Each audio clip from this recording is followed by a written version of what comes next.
Hello, everybody. So my name is Christy, and I will be filling in for Joette's role as facilitator for today's presentation. I respectfully acknowledge that I am speaking to you today from the Lekwungen, also known as the Songhees and Esquimalt First Nations communities, on whose territory I am residing, and the Lekwungen and Snakka peoples, whose historical relationships with the land continue to this day. The goal of our Square Peg Society meetings is to share information, so as often as possible, we record them later to post on our YouTube channel for the benefit of those who are unable to attend on the particular day or time of our meeting. While we love to see and hear from you, we want you to know that we are recording, so you may choose whether to have your camera on, how you identify yourself, and whether you use the chat function rather than your microphone. By contrast, as all of our online conversation groups are intended to provide a protected space for people to share thoughts and experiences, none of those meetings are recorded, and the conversations that take place are meant to be held in trust and limited to the people attending the group. I ask that everyone kindly mute themselves while Angela is presenting. We will have an open question session at the end of the presentation. If you need clarification on anything as we go, please unmute yourself, let us know what's on your mind, and Angela will let you know if your questions will be answered throughout the presentation. You may also message me directly with any questions that come up during the session, and I will ask Ange on your behalf at the end.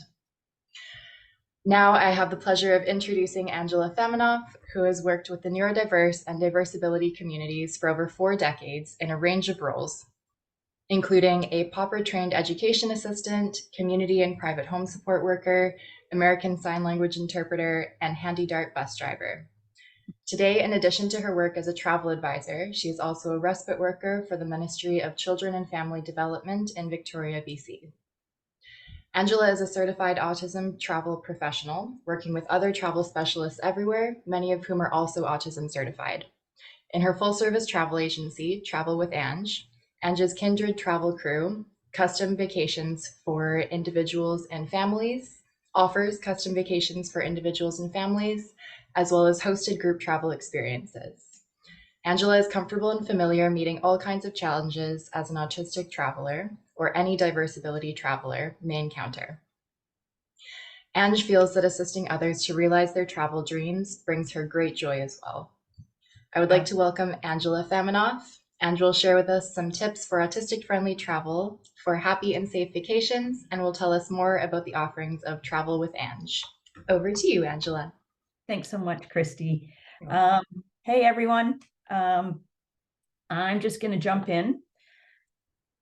There's nothing in any particular order. I've just written out tips and tricks and strategies. And basically what I start with is an extensive list of qualifying questions. I want to get to know you, your family, which family members on the spectrum, if it's adults wanting to travel independently. I just go through a list. So I've got a few things written down here. And as we know in the autistic world, every individual with autism on the spectrum is that person on the spectrum. So that's really important to me, to meet with the families. If it is a family situation, I'd love for the kids to come on virtually, and then we get a good vibe from each other, and we just basically have a good chit chat and see where we want to go from there. So I would start with sensory sensitivities and what that an autistic traveler might have. What level of support is required? Again, depends on families or individuals. What's a trigger? What triggers individuals? Because obviously travel can be very chaotic or it can run smoothly, but you have to pretty much be ready for the unexpected. That's the travel world. The level of activity that the travelers are looking for. I always like to incorporate a couple of down days and not to cram too much in. You can always go back to the location, the destination, if you thoroughly enjoyed it and felt it was for you. I myself can get overloaded when I travel. I want to go here, and fit in this and see that. And it just gets so exhausting. You're not even enjoying your destination. What are the individual's needs? And also, I find in family situations, it's really important to have the siblings on as well, because their needs are just as important on a family vacation. We just want to, build it up, the itinerary around what's going to work for the family, and to avoid as much, change or unexpected issues as possible. Where do you like to sit on the plane? Some people have a huge preference of sitting at the front, the back, the middle. Are you an aisle seat type person? Window? That will vary from traveler to traveler. What keeps you calm if you've flown before? There are autism travel kits available from various airports. I'd highly recommend those. I'll talk about that later. But always bring, well, it's like on any of us travel, you bring the food, the snacks, the iPad, and whatnot, and fidgets, toys. If you want to approach, I always, as the travel advisor, will contact the airline and let them know, who's coming, and, I would like certain accommodations made if possible. But always approach the desk when you're at the gate. And, you can let them know your needs again, because, not everyone's going to get that piece of, information passed down. And whether you would like to board the plane first, maybe last might be better for you. What's going to reduce the amount of chaos in your world, and never just ask for help. I do it all the time. Every time I travel. I was just in Jamaica last week, and I'd never been to that airport before. So I just find the first person in a uniform and, just ask for some assistance. And that's what they're there for. What are your wishes? Like, what are maybe your top 3 things you want to do on this trip? What are you gaining from it? We can set up tours. We can set up, well, basically that's what our consultation's about. We just sit down and I just scribble notes, and we go back and forth. And because we want to meet all those needs and wishes, because you're going on holiday. So the length of travel. Have the travelers on the spectrum been on an airplane before? If so, was it to Calgary? Was it to Ontario? Was it down to Mexico, Hawaii? Like, what length of travel airtime would work? Also combining the time, including for security and waiting and layovers and whatnot. That's really important. And if someone hasn't traveled, I know families that they will do a quick, say, because we're based in Victoria, they might do a trip to Edmonton to go to the, West Edmonton Mall, because they have the amusement park and the water park. So little, tiny trips that'll get you kind of used to the whole process. And then I find that once we're in this, what I would call qualifying questions, one question leads to another, to another, to another. So it just naturally happens. So that's the best that I can hope for. So, and I'm always open to questions, and, there's obviously something we're going to forget when we're chatting. So that's what the email's for, or call me, or we'll set up another meeting. So, any comments so far, Christy, or nope, we're good? No, we're good. Excellent. Okay. So yeah, these are in no order whatsoever. I've just got some sheets here full of my airport plane tips and strategies that I'd like to share with you. I mentioned the trial run. That's always good. One thing that Vancouver Airport, and also last April, the Victoria Airport, is we offered a rehearsal, and we called it YYJ Autism Aviation Day. because YYJ is Victoria, and Vancouver calls it, I think, an accessibility tour. I have that written down somewhere. Anyway, fabulous opportunities for any individual on the spectrum, any age. We're hoping to do another one this April. Notice will go out about that from CAN, because that's who we partnered with. And actually it was Autism BC, Air Canada, and myself spearheaded the one in Victoria, and then CAN came on and partnered with us, and it was amazing. Like, the wait list was ridiculous. So it just shows the need for this. And it was such a fabulous day. And the individuals, families would show up at our registration desk, sign in, then they had to go to the ticket counter, get their boarding pass, then they had to go through security, and there was support all along the way, just to make sure everything would run smoothly as possible. Then once through security, you go to the gate and wait, which is real life. And actually the plane was late, so it was really real life.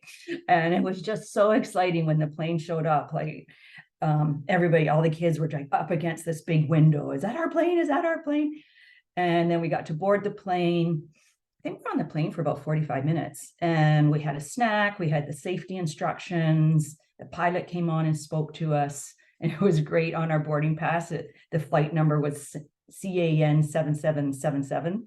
So it was a real flight. And then they played a tape or a video not video, some sort of audio that sounded like the plane was taking off, and then flying through the air. And it was fabulous. It was a very emotional day in a good way.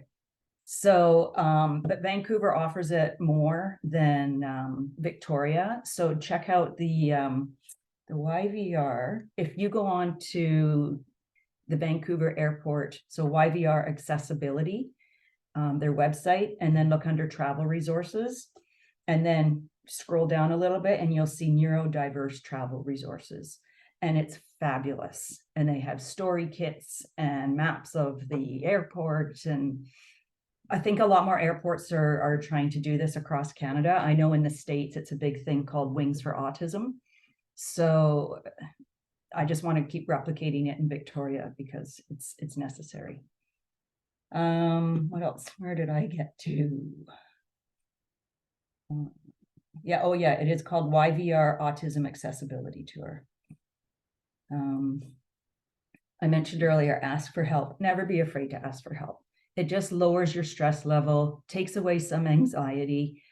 I encourage every traveler of mine to do it.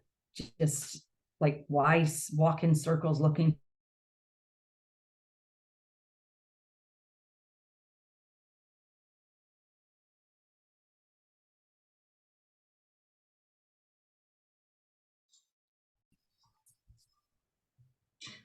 Ange, I think you cut out for a moment. Oh, It may be me, but I don't think it is because it's happened a couple of times. But we left off at why walk in circles. oh, okay, sorry. Yeah, just why walk in circles when there's someone there to assist you. So, and it just lowers that level of frustration for everybody. So myself and my family, we do the same thing. Okay, there is a program. It's not widely known in Canada. It started in the UK and it's called the Sunflower Lanyard Program. And you can go up to the information desk, customer service desk at any airport and receive this lanyard that has sunflowers on it. And it's basically a discreet way for the airport employees to know that you might going to need a little bit of assistance. Little bit of extra compassion, kindness. Let's just slow things down. The kids, I know some families of mine, kids will just like throw on a sticker. I'm on the spectrum, I'm autistic. I mean, that's everyone's individual choice, but Some families prefer that, some don't. But the lanyard is supposed to become globally accepted, and it's something we're still working on. But I think it's a fabulous idea, and hopefully it'll become more, I guess, acknowledged. So what else? Oh, contact the airport, or I mean the airline. I do this on your behalf, but also I've had families where the parents will also call the airline. And I think it's a great idea just for everyone to be on board on the same page. So I would definitely encourage folks to do that. And even if it's a solo adult traveler, you can phone, voice your concerns, ask all your questions. And it's just every way possible, prepare yourself for the best outcome. So I highly recommend that.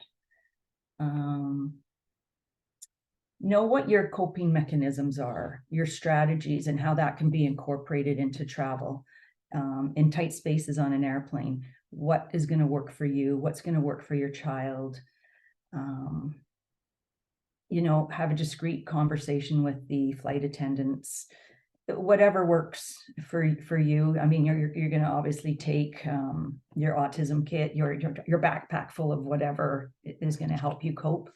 So yeah, I know a lot of adults that travel will carry a journal or a notebook. I print out all my itinerary, everything, my tours, like everything's, day by day. And I know it's not environmentally friendly, but for me, I like everything in writing. So I would highly recommend that as well. And then, if something goes a little sideways, you just pull out, oh, okay, so what's happening here? And then you can actually, show it to someone in the airport and say, so what do I do now? Find quiet areas, hustle and bustle, whether it be airports or once you're at destination. You can always seek out, again, an employee and just say, this is like a little crazy at the pool. It's too noisy. Where can I go? Or on a cruise, there's always somewhere to find where you can just chill. So again, don't be afraid to ask. Mention don't pack too much into your trip. We're all guilty of that. We want to do this, see that, see this. Again, make your must-haves, must-sees, make like a list of, I always do my top 3, but you can do as many as you like. And then I feel, even myself, I get overwhelmed. I need a down day, or half a day where I'm just going to chill and relax, sleep in, because it's like, well, you want to see that tour and that tour. So it's really important, I think, for everyone to do that, because everyone gets overwhelmed traveling. So have realistic expectations, be flexible. I know change is really hard for some folks on the spectrum. So again, you have to build that in somehow and practice, do lots of prep.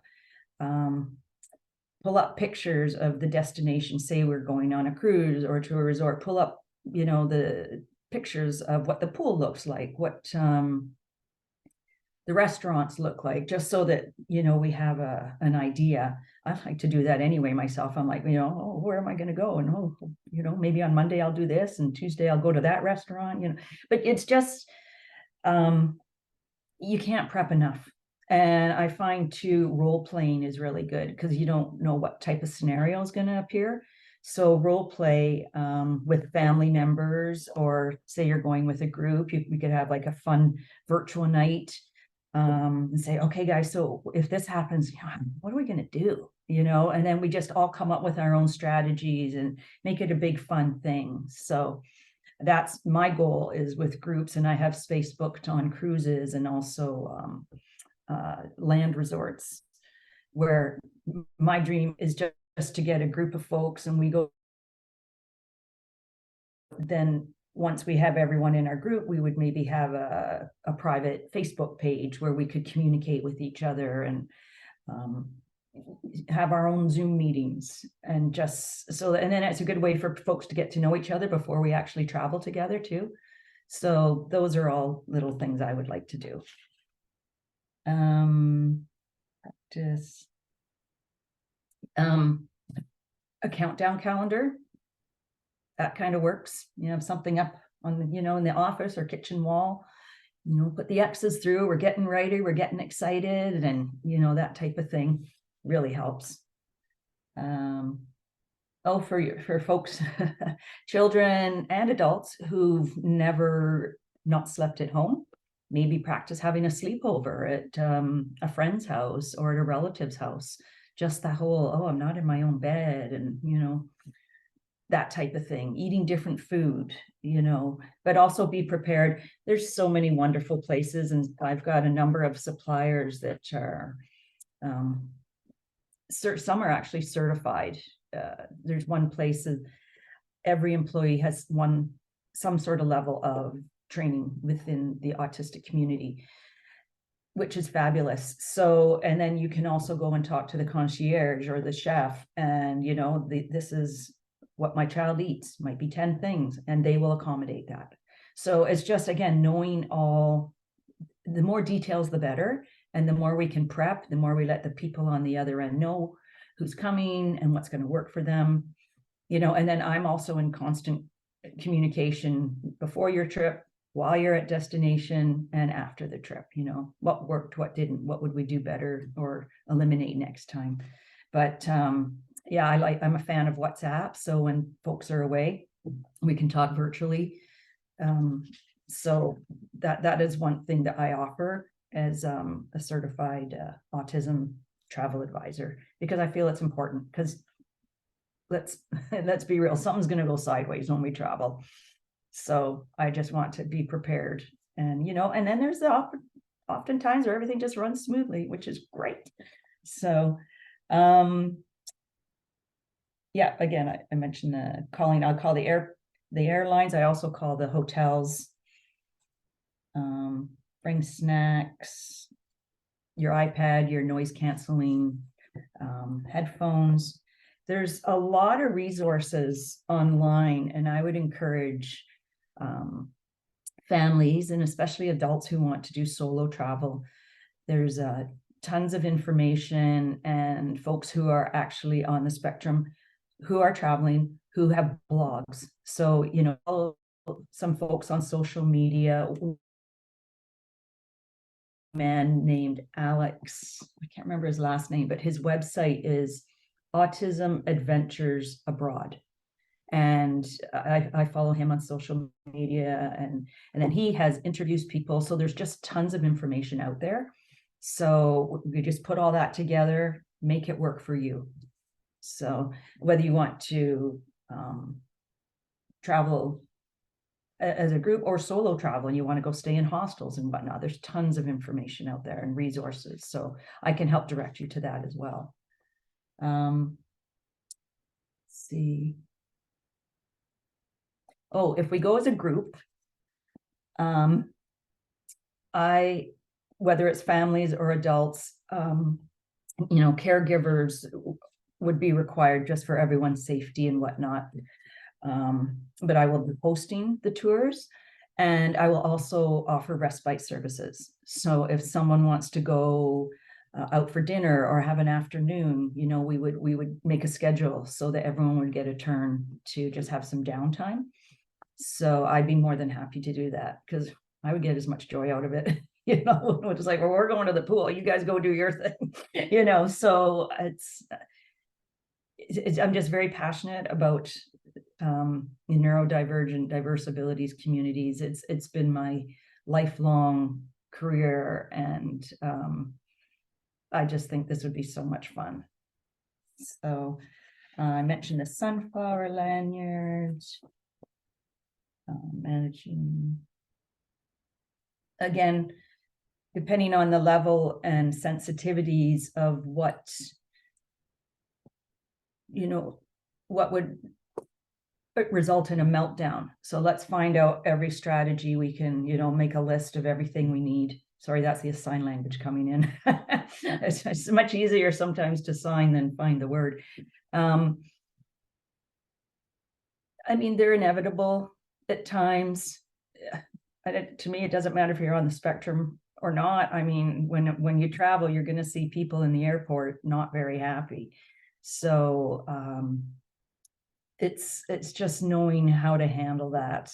And I feel really bad for people. Your flight got canceled, you're missing your connection. It's happened to me. I've traveled with my mom and dad who are seniors, and we went to Scotland, and we missed our connection due to a late arrival of the previous plane.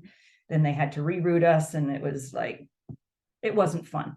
And my mom was one of those people that was like about to lose it in the airport. So I had to, strategize with her and get her in a quiet place. And, it's not going to help, Mom. So kind of try your best to go with the flow. What else? Oh yeah, I mentioned the journal, the notebook. Really, it's preparation and planning, and reaching out and finding everything that works for that particular individual. So I think that kind of covers some of it. There's more tips that I can come up with, but if someone has specific needs or questions, I think it's best to reach out to me through email or my website, and we can go over that together. But these are just kind of general, tips and strategies.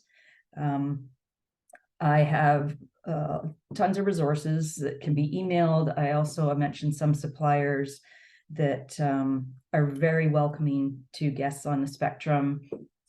And it's just wonderful to be able to go somewhere where folks get it. And I'm not sure what else I can say, because those are the suppliers that I like to support because they get us, and I try and work together with them. And then there's some suppliers, or I'll talk to with colleagues, and you think you hear the good and the bad, right? The negative and the positive. So it's like you might think somewhere's great, and then you're like, no, I'm not sending my clients there. So we share a lot. I'm on a number of forums with advisors. So, and I have tons of resources. I mean, there's places in the States that are, one place, Mesa, Arizona, is leading the way with autism friendly, pretty much everything: restaurants, hotels, tours, museums. There's, so I have access to all that. And again, we just narrow down where people want to go, what their interests are, what type of tours they want to do, and then we'll just start building the itinerary together. So yeah, so if anyone has any questions, that would be great. Not really sure what else I can share, unless it's specific. Yeah, feel free to direct your questions to either the chat, you can message me, or if you'd like to unmute yourself and ask anything.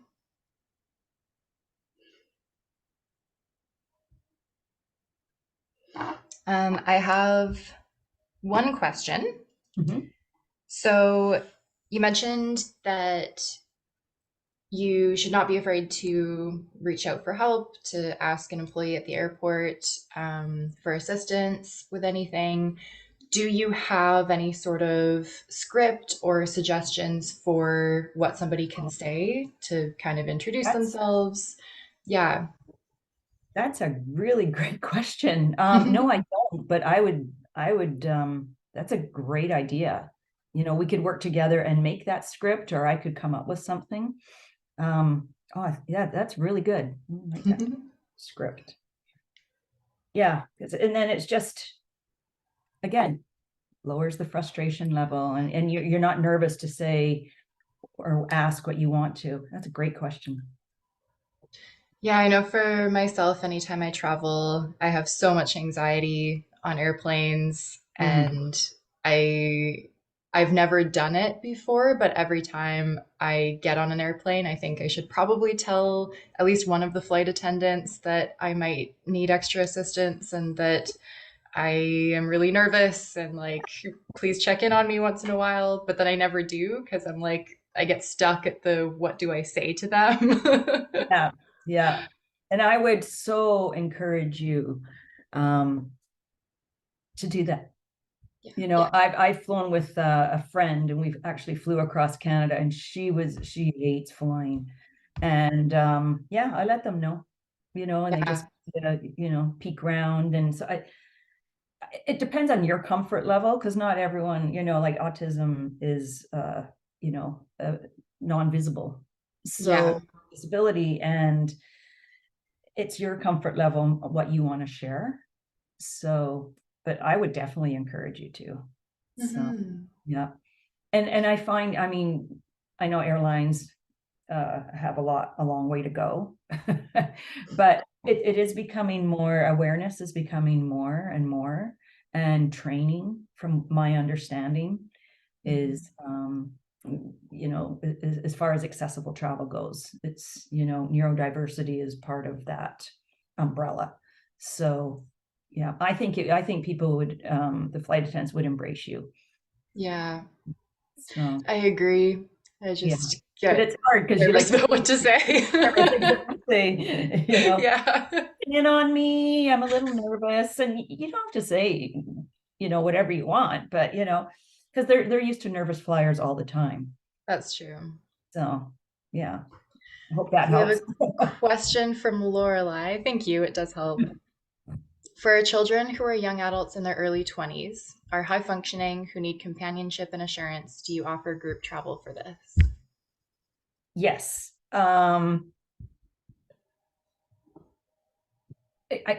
So are you talking about, Lorelai, are you talking about independent travel? That a group would go independently, and they wouldn't require a caregiver, or, oh, hi. Yeah, so um, my daughter and my friend's daughter, they're both in their early 20s, and they're very high functioning. They hold down jobs, they go to school part-time. Mhm. But I think their issues are that it's not quite out of their comfort. Well, my daughter actually can travel anywhere. She's went to Australia by herself for 3 months. Wow. But I think the problem is that loneliness and anxiety. And I think, speaking generally from her friends, I'm trying to keep everybody anonymous. No, I get it. Totally. Yeah.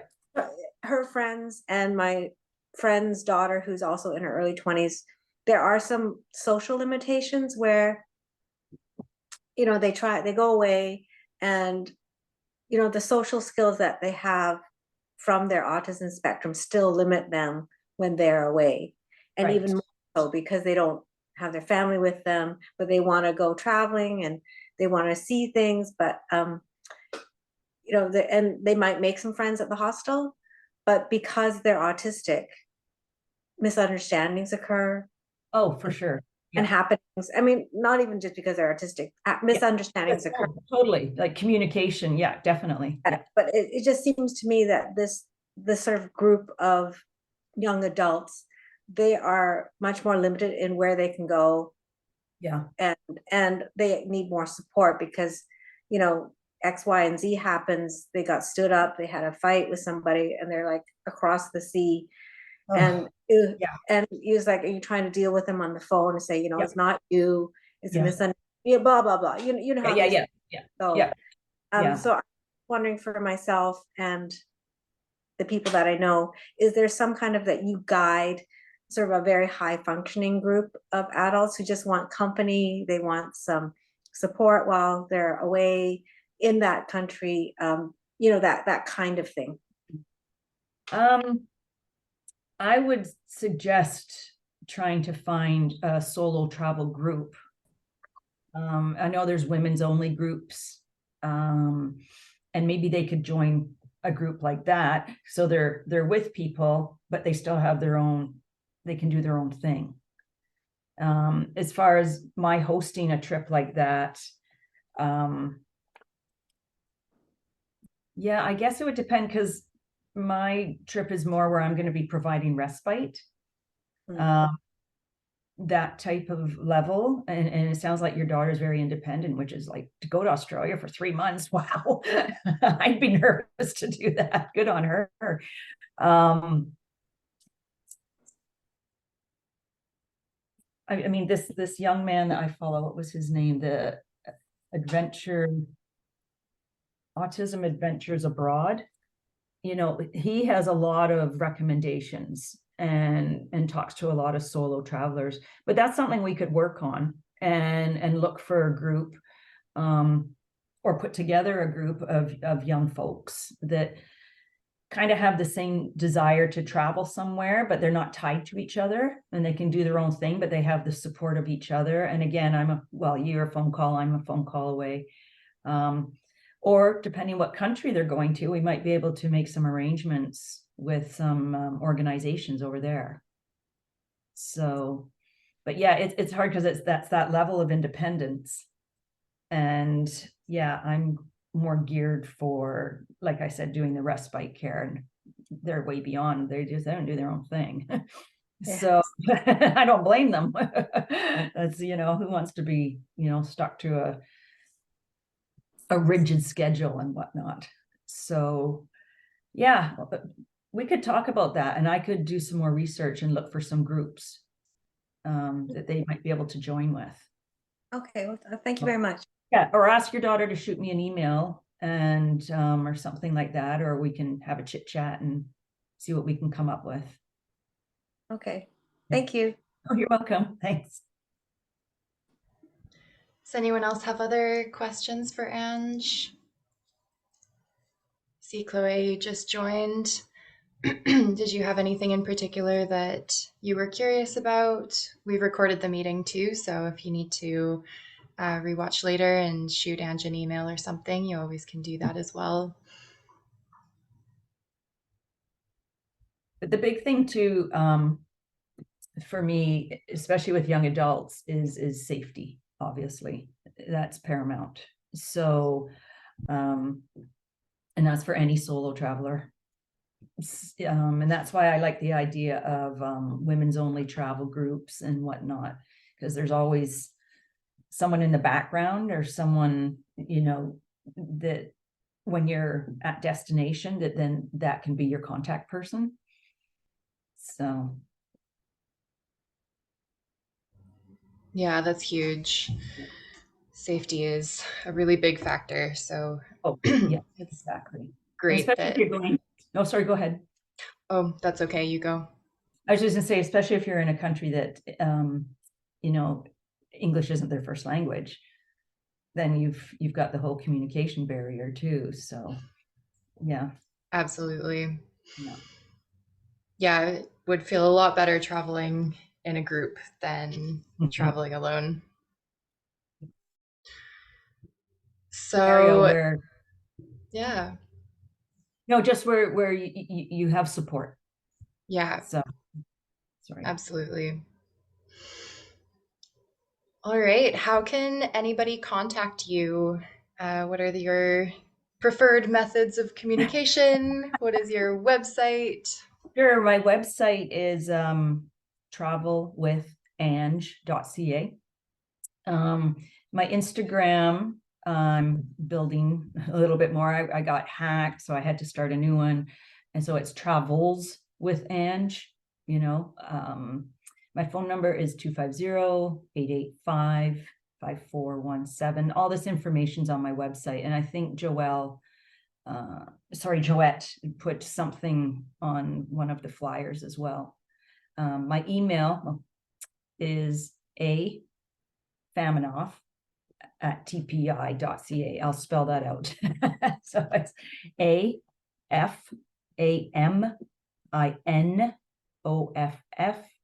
at tpi.ca. It's amazing what we get in the mail when you're saying this particular last name on the phone. So, but yeah, anyway, reach out. I would love to connect with y'all, and we'll go from there. Set up a Wonderful. happy holiday. Yeah. Happy travels. Yes, exactly. Thank So, you so much, Ange. This has been wonderful. thank you. I greatly appreciate the time. Thanks. Oh, and also the travel club too, Ange's Kindred Travel Crew. But that's something that's on the website as well. So Perfect. Thanks, y'all.